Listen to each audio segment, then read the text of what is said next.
Hello and welcome to Board Game Opinions in Depth. I'm Mo Windle. I'm Steve Rain. And I'm Jonathan Hicks. And this week we're looking at Rising Sun, the recent mega Kickstarter release that's taking the world by storm, as keep coming in our games do at the moment. So, I mean, Rising Sun have done other area controls before, games before. If you've not heard of Blood Rage, you should have hopefully by this point. But this is, as I said, an area control game. We've got dudes on a map, we're taking control of areas, we're fighting with big monsters. There's loads of stuff going on that we're going to go through. But a big thing to note about this, much like their Euro sort of area control games, the winner of this game isn't the person who fights hardest, killed the most. It's the person who fights the most intelligently and gets the most points. So, I mean, what do you guys think to the general style of this sort of an area control game?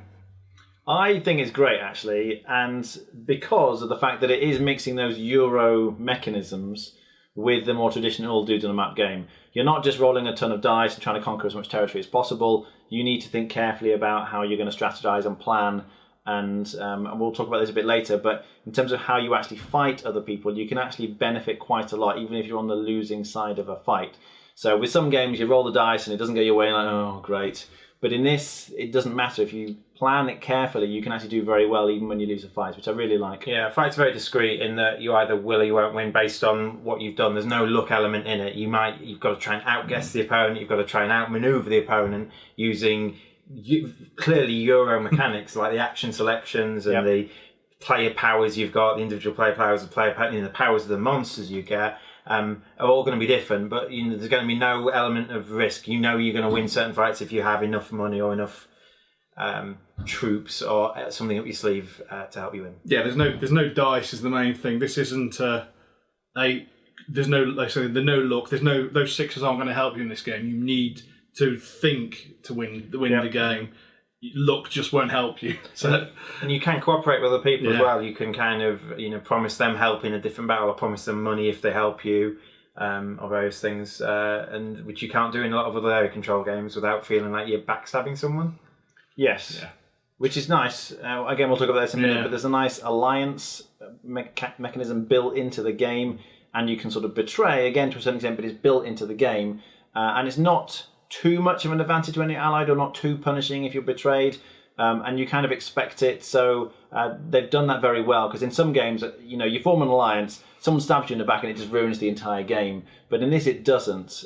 You kind of move on and things are fine. No bad taste is left by being stabbed in the back. That's right. If they break the alliance, they actually lose a bit of honour for doing so, and honour's quite key. Yeah. So let's start with the obvious, easiest one: the components. They're big, they're brash, they look beautiful. They're amazing. Should we all agree they're really good? This game has made me purchase some paints to start getting into painting again, because I'm like, the models in miniatures games nowadays are just phenomenal, and this is no exception. I mean, this is the Kickstarter edition, so there's this dude you don't get unless you're the Kickstarter, and we've got some lovely metal coins. Everybody likes good metal coins. But I mean, even if you're ignoring down to that, the art quality is lovely. Yeah. It's just, considering it's quite complex, there's a lot of imagery going on there, it's still fairly obvious what's going on. A lot of games can get lost in the art that's going on in the background, but I can definitely say that's a region. Yeah, it's very clear. Yeah. Iconography is clear, which is great. One thing is a bit of an issue is that the yellow and orange, some of the yellow orange pieces, if you've got colour blindness or you're struggling, if you can only see one of them, sometimes you might not know which one it is unless they're both together. You do get quite a few monsters in the base game, though, don't you? In terms of these miniatures. Yeah. And I mean, you obviously got your basic miniatures for each of the different factions, which are really well done. But yeah, you look at these monsters and you just go, wow. So they're great. Really love it. I mean, I like the ones in Blood Rage as a comparison that we'll go into later, but I do love the Japanese styling of these. I mean, stuff like that is just... And you get, obviously, in Blood Rage, you get the very Norse sort of style, big trolls and things, but... There's dragons! There's some very weird ones here. You've got these, like, women's heads in trees or something like that. You've got this snake lady, or the spider woman with an umbrella. So like they've encapsulated the art quite well into the games, and they've actually researched quite a lot of things. Yeah, because it is fantasy, but it's very much Japanese fantasy. It's a very different slant on your traditional fantasy, which I really like. It's a nice taste. Apart from Godzilla, you might not be too familiar with some of the other things in the game. Nobody makes a dragon on a board though. They're all outside the outside the Forbidden Palace.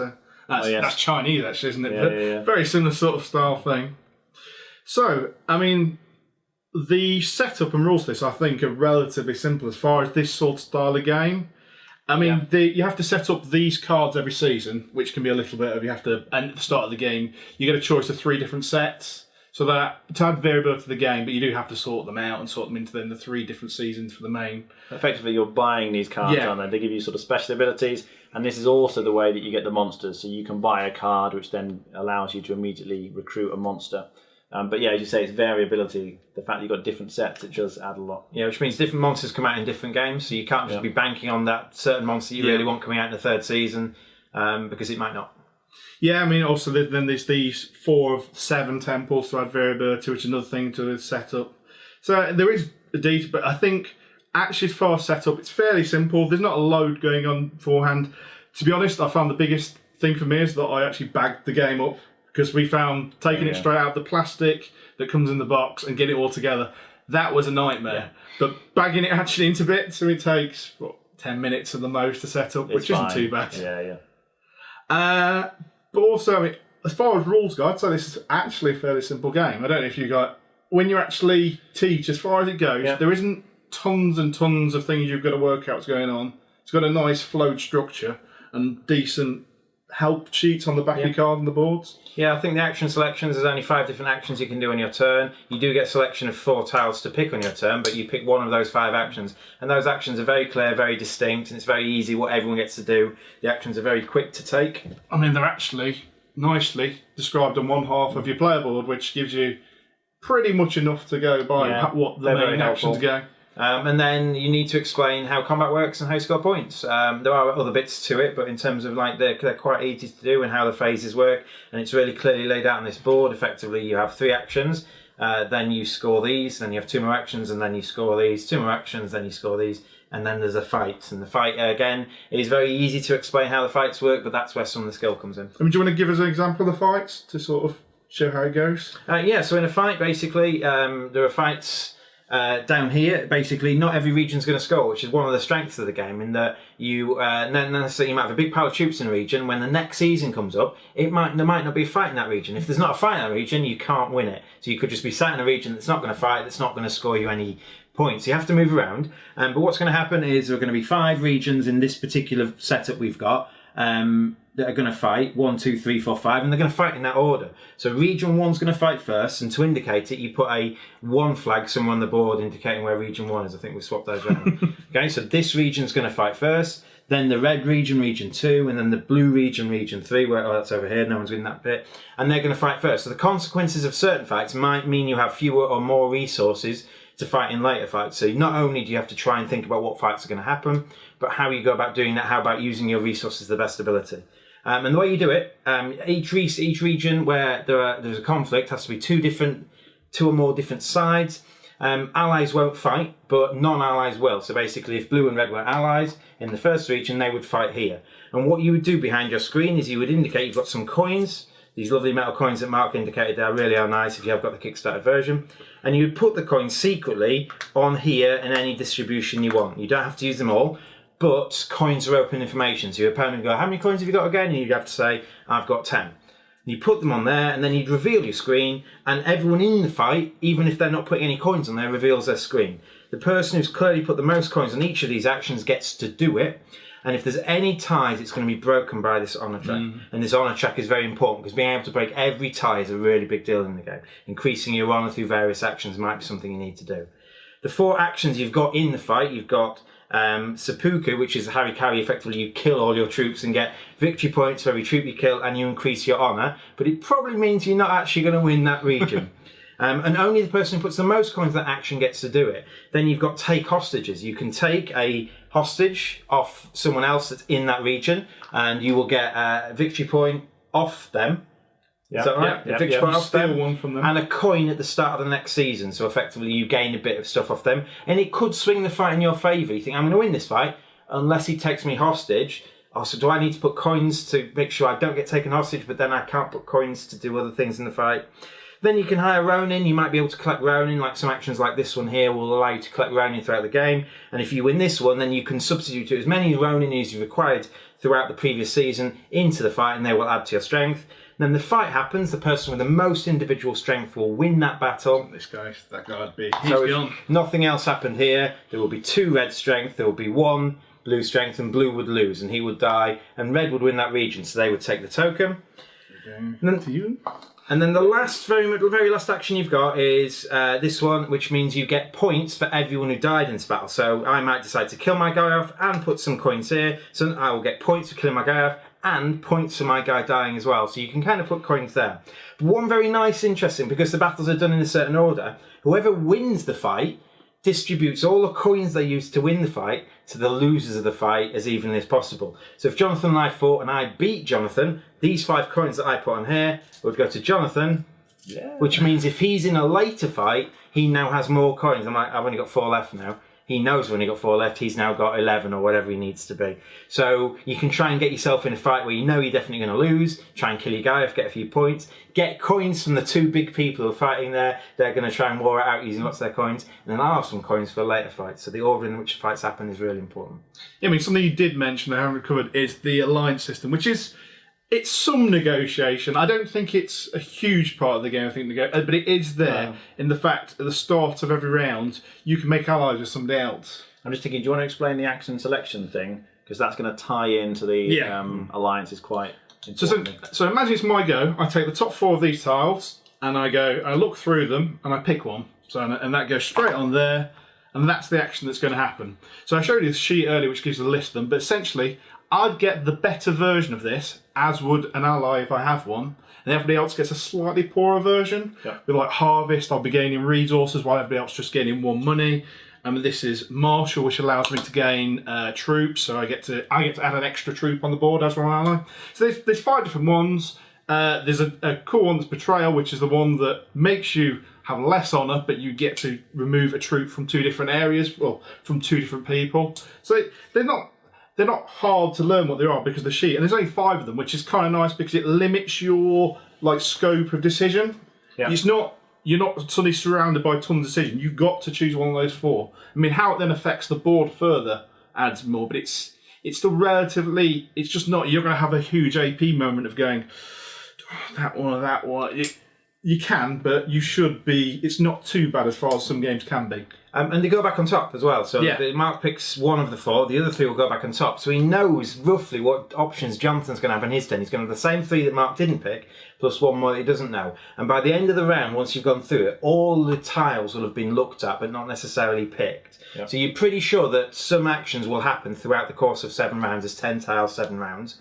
But more importantly, you go last. So if I take the Harvest action, Harvest is probably not one that play order matters. If I take the Train action, not the Train one again, that was you get first pick. But if I pick the Movement action or the Deploy Troops action, I get to do it last. I get to see what everyone else has done, and I get to do it last, and I get the better action. So it's really important sometimes knowing you're definitely going to be able to do each of these ones probably each round, but getting the best power, is going last as well.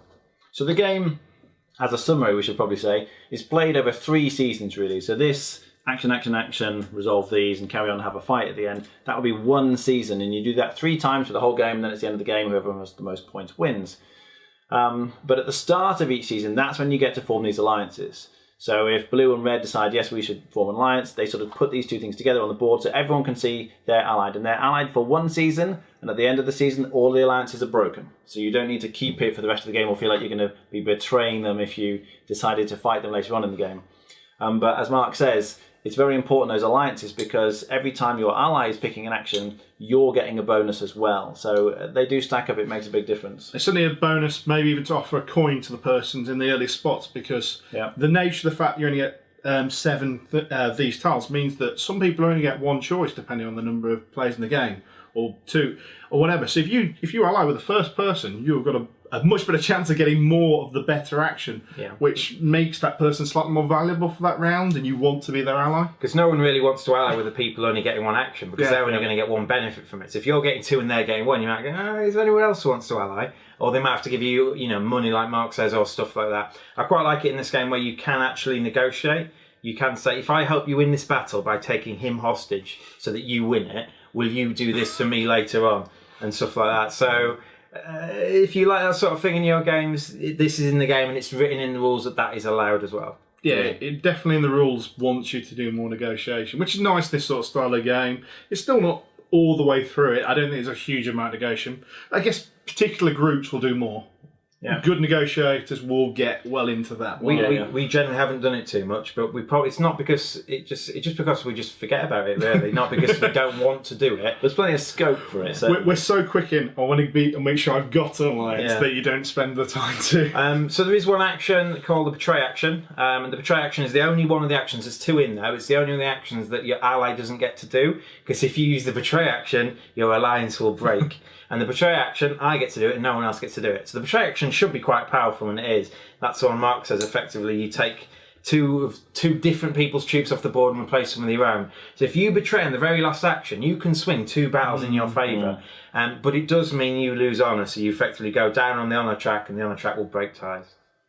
That's one of the few criticisms actually I have about the game. It is related to the action selection mechanism, which is for higher player counts. If you're saying you're playing a 5-player game, 7 actions are going to be picked over the season.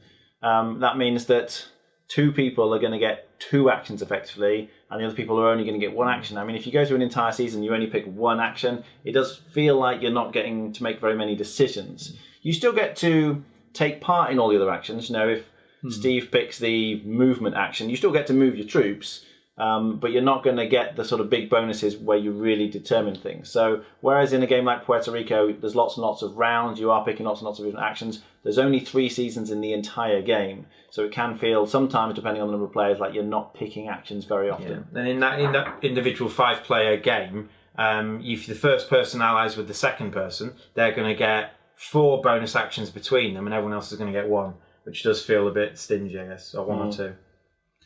So, as far as this style of game goes, and this is a big open question, how playable do you think it is? How well does it work as this style of game, as an area control with points scoring, monsters, your pick of like drafting cards from this, or purchasing to taking these bonus actions, and just how it all integrates together? I think it's great. I think there's something for everyone. I am not a dudes on a map kind of guy. I like my heavy Euros and my strategic ones, and I love the fact there's no dice. I love the fact there's no luck in this game, and it's all about planning. I really like this kind of trying to, you've got 6 coins, if you do this and this and this, or I can do this and at least get something from the fight, or at least know I can definitely beat you. And you can bluff and double bluff as you put all his coins in this action. I really like it. I've played in 2 different games with different groups of people, and I don't think there's anyone who hasn't liked the game. Yeah, I think it's superb. It's my all-time favourite Dudes on a Map game, I think. I've become a bit disillusioned with this style of game in recent years, and I think a lot of that is because of, you had a couple of bad experiences where you play with someone who has a really bad game and they get really done in, or they're really unlucky or something, so this is just a terrible game, I'm not enjoying this at all. But this game seems to mitigate all of the problems that I've seen in other games of this style, so that you can't really have a bad game just because of the luck. I mean, you can play badly and not do very well, but you'll realise it's because you made this decision. It's not just because luck was against you, as it were. In the games we played, I found a decent range of different strategies, which is important. I don't think there's any one route to victory. So because different monsters come out, different ones of these come out, you can just be done in, well, not done in, but you'll have, I think, just because the provinces might not be your favourite, so you need to make sure you move your troops around. And I think you need to make sure you've got a different engine of scoring to other people throughout the game. Yeah, indeed. So I was just going to say before you say, this is one of the things I really like about the game, actually, is the fact that there's a lot of end game scoring for having as many different territories as you can. As in terms of the fights you have, every time you win a fight, you take the token, and the more different tokens you have, the more points you get. So if I've won red, I've no real interest in winning the red territory again. I want to move my troops out of red and win a different territory to try and get lots of different territories. So it means that people aren't sort of hauling up in one corner and just trying to build up a massive army. Plenty of games where I've done where it's the whole down to risk and the Australia strategy and all that. You sit down, you bunker down, and you move from that place. Yeah. That is just not that useful for you in this game. I think there's no incentive to do that whatsoever. In fact, there's an incentive to actually move your troops out and get them elsewhere, which is great. It really which creates negotiation, because you can go, if you move out of there, I'll give you a coin, and I'll go for it. Or you can discuss with people. You've just won these two. You're like, if I click move, can we swap over? Yeah, and people do that happen. Yeah, I'll swap over. I don't want to have to fight you for the region you've already got, because you're just going to make it awkward for me, and I actually need to invest resources to do that. So if you kind of agree to do that, I think also in terms of the player powers as well. Each race has a different player power, and the player powers make for a different game. If I go into a fight with Jonathan, if I go into a fight and he's playing red, I'm like, I'm probably going to win this fight because Red's pretty strong at fighting. But each of the races give you a different scope to the game. I've played 2 different races and I've approached the game in different ways both times. And there are 6 different races, and I imagine I haven't played red, I haven't played yellow, and I know definitely what I would do with red. I would do this, and yellow I would do that. And I know I would have a different game based on those powers. They all feel very strong, which I like, and very different from each other. You know, there's one. The cards that you're buying cost money, and money's very tight because you need it when you're fighting. Yeah. And there's one faction that never pays more than 1 coin for a card. For anything. For the stronghold as well. Yeah. So they're saving tons of money through the game. It's like, what? These cards, he's trying to save all your money for cards, and they just get them for 1 coin every time. So their strategy is to kind of invest heavily in the cards and let the cards do all the work for them, because they can get lots and lots of cards throughout the game. Yeah, so in terms of moving around on the map, that's actually quite difficult. You can see there is lines that connect certain provinces, and because of the way the map's been structured, certain areas are kind of hold off from other areas. It's quite difficult to move from one area to another area necessarily. But Blue, for instance, can just deploy the troops wherever they like on the entire map. They can fly, they're the Dragonfly clan, which again seems incredibly powerful. Yeah, because normally you have to build these strongholds and you're deploying troops where the strongholds are. So building strongholds in different places, I can use an action to build a stronghold over here, which means I can deploy them in 2 places. But Blue being able to deploy them wherever they want, every time there's a deploy, always being able to put them in battlefield grounds. Yeah. Another race that kind of benefits from movement is Green. So Green have these turtle-based strongholds. So they have 2 purposes. 1, they can move as well, and you can deploy your troops where your strongholds are. And 2, those strongholds count as power in fights, whereas normal strongholds are just buildings and they're just sat there. So those turtle things are very good. You can effectively kill all your troops off and still have 1 power left. So you can commit Harry-Carry and still win the battle, because you've still got a turtle guy left, which is very powerful.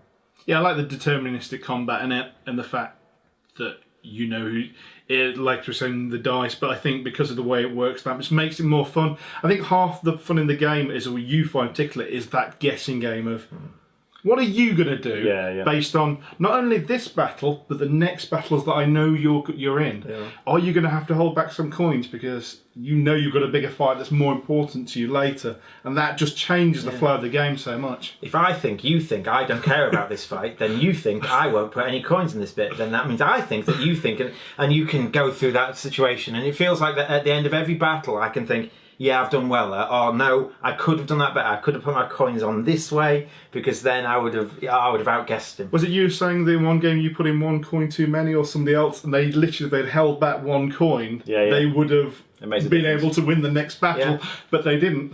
Because if you could see behind somebody's screen and see where they were putting their coins, it would make a huge difference to the fight. If you can guess what they're going to do, you could save an awful lot of money, guarantee to win, or at least do very well out of every fight.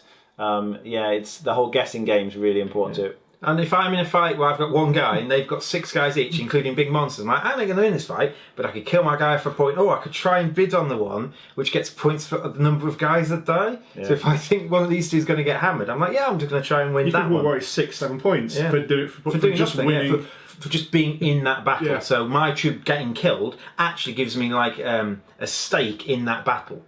Which is quite nice. The red faction can hire Ronin, and each Ronin is like an extra dude, but their coins, any money they have, just become fighters. So they can stick a whole pile of these on the Ronin thing, and suddenly, in one thing where they think they're going to lose, they can add 10 troops or something in one province and just immediately win. So again, they seem incredibly powerful. Yeah, I think like Red's one of those ones you've got to be very careful. There are some bonus cards that allow them to kind of increase their income and stuff like that. So you've got to be very careful at just entering a fight with Red, knowing you're probably not going to win. So if you definitely want to win it, you need to kind of do it, or just kind of deny access to some of the cards in the game. Yeah, I think there's always, with any this style of game, you've got to be watching what other people are doing and knowing partly what their faction does too. Yeah. It's self-policing is the whole thing. I don't think it's as bad as, one of his previous games, Chaos the Old World, the Red aren't quite as powerful as the Khorne faction. No. But they are certainly leaning towards the easiest one to play, I think. Yeah. But I think they are balanced. I just think they're the easiest one. We've played. At least I've only played 2 games, but Red hasn't won either game. No. Even though it wins the most fights. Yeah, that's right. People are scoring points through other ways and other bonus cards that Red doesn't necessarily come out on top in the long run. There's 2 other races. One of those races is Orange, which I was last time, and Orange gets to deploy the basic troops. If you keep some basic troops back at the start of the fight season, you get to put a troop, if you want to, in any region you don't have troops. So like I said earlier, trying to participate in fights just so you can get points from them killing each other. As long as I'm in the fight, I get to join in. Orange is very powerful at that. So you kind of don't want to put your troops out on the board earlier on. You want to put them down later on, and you want to get those cards that score you points for dying. I guess I've got the last one, which is really simple. You look at these tiles and go, I don't want any of those. Put it face down, or could even choose the same one. You could choose any of the tiles. So it could be the same type put down there, but you don't have to reveal that. But it also means you're a good ally because you can always choose the optimum thing to be advantageous. Yeah, you can just pick any action you like. You can take out the betray tile, put it face down, say I'm going to harvest, so that the person next to you, who might be your ally, can't betray you back. That sort of thing. So that is powerful. Also, I think you found when we've played in games, the first person goes, betray, harvest, harvest. I'll harvest, and the next person goes, betray, harvest, marshal. I don't want to do any of those. I want to train. Where's the train? Yeah. But this guy can just do whatever he wants, which is very powerful. Yeah, it's great. And they're so different. Those, they just seem like you've got the same sort of troops, you've got the same sort of power, like in terms of like each troop's worth 1 power. But those just little tweaks on what you can do change the game, change how you play. Me, I've got the Son of the Moon clan, and I know one of them, each dude counts as 2, but you can only have 2 of them in any region.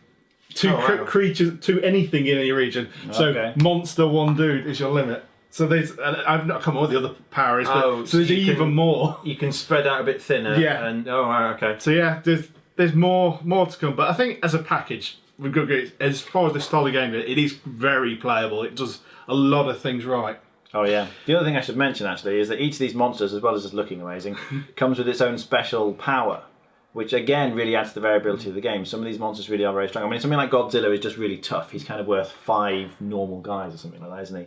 But other ones will do things like kill off people when they move into a region. Isn't that the one that if you move into there, immediately you kick out? That's right. Which is then, because if you think about the order battle, I could kick out somebody from 1 and move them into 2 or into another battle, and that could completely screw other players. And because you're getting different monsters each time you play, because of the selection of cards that comes out, you never know. Again, you can't rely on this particular monster's power because that monster might not be in the game. Some of the Onis as well, the big ones, only work if you've got less honour than the person you're fighting. Yeah. So they are. It might be worth 1, but it might be worth 4 if you've got less honour than the person you're fighting. So they kind of give you a benefit for having low honour, because low honour means you're actually going to lose the ties if you tie with anything. But if he's providing 4 power, you're probably not going to tie. You're probably going to beat your opponent. Okay. I mean, this is the flavour of the month, really, at the cafe where we've been playing. But because it's so good, I think. I mean, I just want to play this again and again and again. It's such a high quality game. In terms of this kind of game, there's nothing else I want to play right now. I just think it's superb. Which is what I'm going to run into. So, I mean, area control games, I guess there aren't as many coming out at the moment as there was previously. I mean, there are a few new ones coming out, but what do you think of this compared to the obvious ones, your Chemits, your Blood Rage, Chaos in the Old World? I mean, we're mentioning land games at the moment, to be honest, but how do you find this sits in that arena? I wasn't a fan of Blood Rage. So I think in terms of the miniatures and the quality of the components of the game, they're very similar. I think the drafting in Blood Rage and the combos you can pick up, and if you don't know what those combos are and you haven't played before, you can't win. But in this game, everything's it's open information. You can see what the cards are, you know what your player race is. So going into this game against people who've played before, you might have a better idea like what's going to work well with your particular race power. I like Blood Rage. I really enjoyed playing that one. But yeah, as I said, I'd rather play this. And as Steve says, really, in terms of bling, they're very comparable. But in terms of a gaming experience, this is the one I want to play. Yeah, because for me, I quite like Kemet, but I found that there was too much of an initial, almost like you've got to read through what all the abilities do, and there's a big tech tree. Yeah. Well, there's still all the season cards. There's a few of them. You do have to go through them each time. But it's not so bad that in that sort of sense. I again like Blood Rage, and I grew to like it more. But I just find this as a better all-round solid product. It's more interesting. What about TI 304? In terms of like they've got the tech trees and they've got the Puerto Rican mechanism. They do fight. So I mean, I know it's not due to the map necessarily, but they have some of the same feelings. I mean, TI4 is probably my favourite game, and I would, as a shorter game that sort of does some of it, this is quite good for me because I think it does offer some like chatting with the players with this and stuff. It does offer the Puerto Rico, it does offer the combat. It doesn't have that civilization growth or that sort of style thing. Kemet kind of has that, doesn't it? It has the kind of building up the pyramids and the towers. But on the other hand, TI4 is a much longer game and it's more grandeur. But this, you could get this done sensibly in 2 hours if you did it. If everyone knows what they're doing, 2 hours is a fine playtime, I think. And I think this it does a lot right compared to it has. There's not many things I can look at and go, they could have done that better. Which I can always think of a lot. It's like Chaos of the Old World is very good, but this just feels a much more modern game as it is. Chaos of the Old World was restricted to fitting in the Warhammer universe. Yeah. So there were certain kind of flavours of the gods that they had to have, and certain kind of that the map had to be the way it was because of just the universe they created. This is kind of, although the monsters are there, it's like the universe itself. They can create this. They had much more scope to kind of create it exactly how they wanted and make sure the game fit. There are two more weird things with like these. You had to be in a very much more narrow. Well, especially some of the. I mean, lucky enough having the Kickstarter version, but like Godzilla, he's a strength 5 creature, which sounds simple, but he doesn't start on the map, which is really powerful because it means he can't be taken off the map, which means he's worth that extra coin to a normal strength 5 creature. Yeah, he will definitely start in combat, whereas some of the other ones you can use some of your other monsters to kind of pick them off a bit.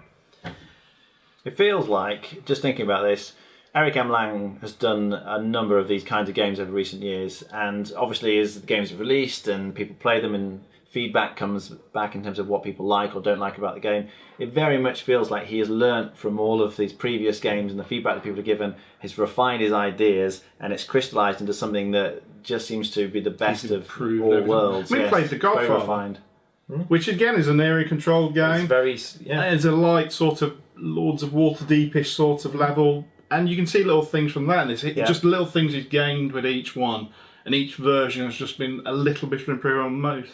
And for me, this is, of this genre, my preferred one that I'd choose to play because I think I could play with most different people. I think it would be mine too. It's not too long. It's not too mean. Yeah. I like my biggest strength is I like being able to fight and not win and still come out good. I mean, its biggest strength is the fact that you like it, as this isn't your sort of game. Let's be fair. That's true. So, final thoughts. Do you have anything else to add? We've gone through a lot, but it's great, all round great. Yeah, all round great. I would go with that too. Yeah, it's a definite solid game for me. So we've been Board Game Opinion in Death, and I've been Morwen, Steve Rain, Jonathan Hicks. I hope to see you again soon. See ya.